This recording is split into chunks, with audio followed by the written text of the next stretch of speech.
Hello, everybody, and welcome to another one in our series, Breaking Down Barriers. My name is Chris Igwe, and this series is inspired by my book, Breaking Down Barriers, my journey from a small African village to the world stage being whatever you want it to be. I take a short chapter, I look at it, and I discuss it with you and give you my ideas and thoughts, and then I hope, inspire you with some ideas and thoughts in your own life. So this is not just about my life and my thoughts, but I'm just giving you a mirror of some of the aspects which you can certainly look at in your own life, and hopefully they resonate with you. What are we going to talk about today? Well, this particular chapter is called Be Prepared for Surprises. Be prepared for surprises. Now, I don't know about you, but not everybody likes surprises. You might say, well, you think back to when you were a kid, when you were growing up, when you had birthday parties and all that sort of stuff, and you think, yeah, I like surprises. I like to be surprised. Well, this may come as a shock to you, but there are a lot of people who actually don't like surprises. And I'm going to share with you some of those ideas and thoughts and see if it resonates with anybody that you know. And if not, maybe it can help you to think about, I wonder how that person feels about this or that surprise. So starting out with that, there are a lot of people who I know who don't like surprises. And I have to say, putting my hand up, I'm one of those. I actually didn't like surprises, which is why this is a story about my journey. I actually hated surprises. I guess that's part of my civil engineering background, organized, structured. I like to know what's happening, when it's happening, kind of plan things is what we do as engineers, kind of using our left brain, as it were. But I'm very right brain. I've balanced that with creativity and everything else. And I have to say thanks to my wife and children as well. So you may say, well, I love surprises. Well, I can reassure you, there are those who don't. And I'm one of them.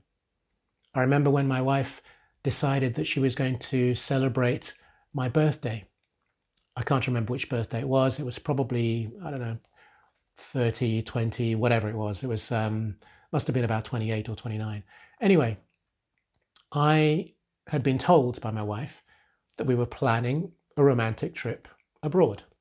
Now that was okay. I knew abroad, fine, prepare my passport, ready to go. So I was ready, got my stuff all set up, and we were just about to, I got my bags packed and they were down at the front door ready to go, waiting for the taxi to pick us up, according to my wife. And then lo and behold, that's not what happened.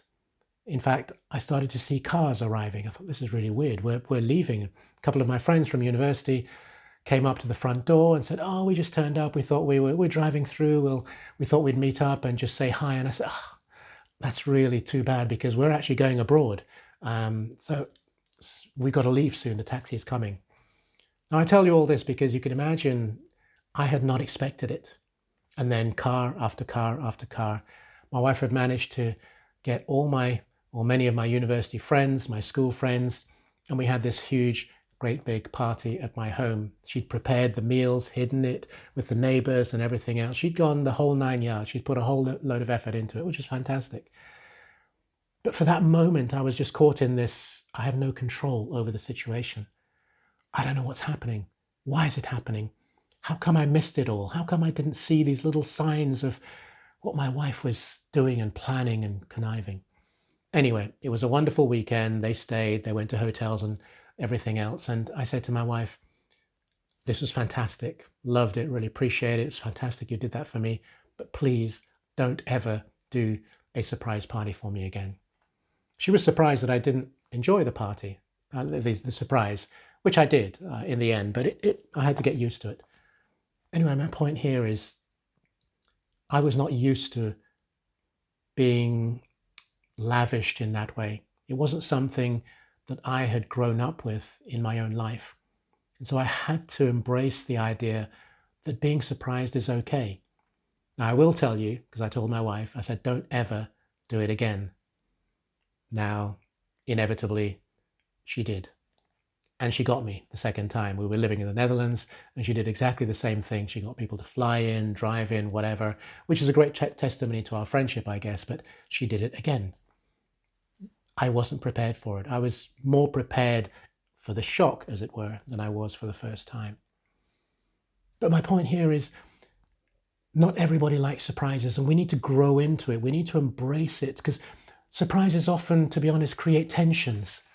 If you imagine sometimes in a business environment or even in a friendly environment, somebody in that situation has been surprised. It's their birthday, it's whatever. They've got a great gift. What happens by extension is that they have to thank everybody. They have to stand up and make a speech or just say thank you. And as you probably know, one of the greatest fears of all time is the fear of public speaking. A lot of people do not want to stand up. They hate standing up. They hate speaking.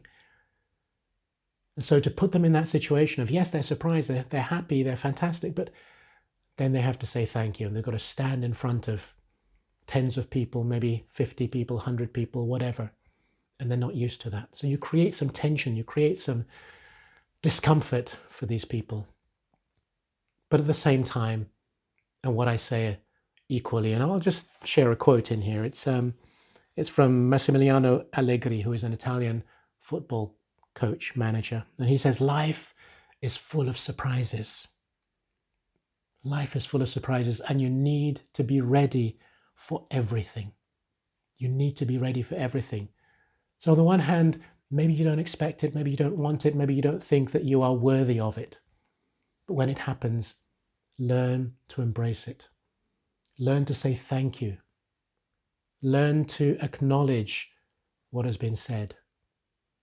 I've had a couple of other examples. So over the years, I guess thanks to my wife in a sense, for kind of breaking that dam, that restriction in me.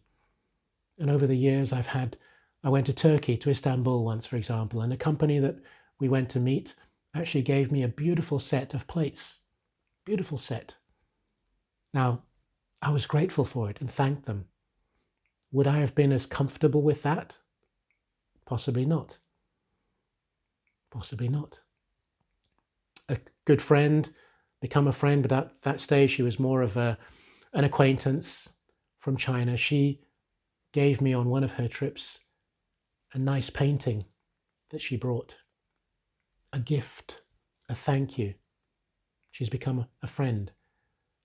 Just try and open your mind to the fact that surprises are wonderful. And it's as much the art of giving as it is the art of receiving. So if you're the recipient, how are you receiving it? Are you receiving it gracefully? Are you receiving it with thanks? Are you grateful to be acknowledged in this way?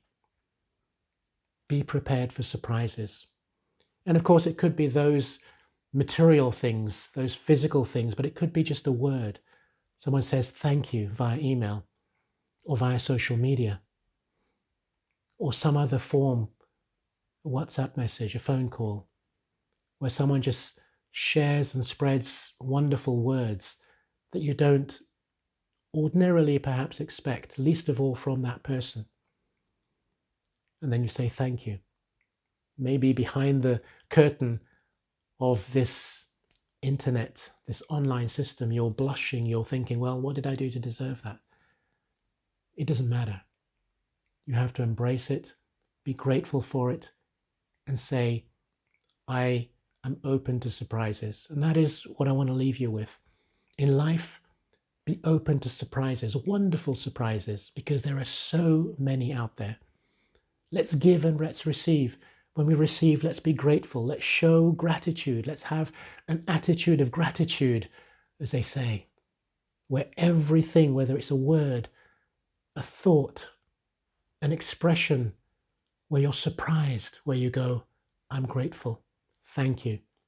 Maybe just a hug, maybe a kiss, maybe a handshake, maybe just a note. As we used to do in the old days, you would actually send a card. We don't send cards anymore. You'd send a thank you card to someone for just surprising you in that way. So I encourage you, after you've listened to this, to think of who can you surprise? Let's spread the world full of surprises of people who don't expect something. It happened to me recently. Somebody sent me and I know he subscribes to the channel. I appreciate him. He sent me, as another friend also, a sweatshirt. Didn't expect it. Didn't know what I did to deserve it. He's expressed why. But it was just, he said, what's your address? I want to send you something. Okay, I'll give you my address. That's fine. And what turns up in the post but a beautiful sweatshirt. Fantastic. Surprise someone. Surprise people in ways that they don't expect. But expect nothing back. This is not a quid pro quo. This is not a tit for tat. This is about just surprising people, but then be prepared to be surprised yourself as well. So I leave you with those thoughts around surprise and surprises and surprising people. And there are many others. I refer to one particular story in my book, which illustrates this aspect, which from a business point of view, career point of view, launched me in a way that I never imagined. That was an incredible surprise that I will never forget. What are you going to do to surprise someone? What are you going to do to embrace a surprise that comes your way? So I hope this has resonated. Please feel free to like, comment, and share. And by all means, share your thoughts and ideas. And most importantly, surprise someone. Let's spread the world full of surprises. And then when you have yours, be grateful. Show gratitude. So until the next time, I wish you all the best. And I want to say thank you. Goodbye.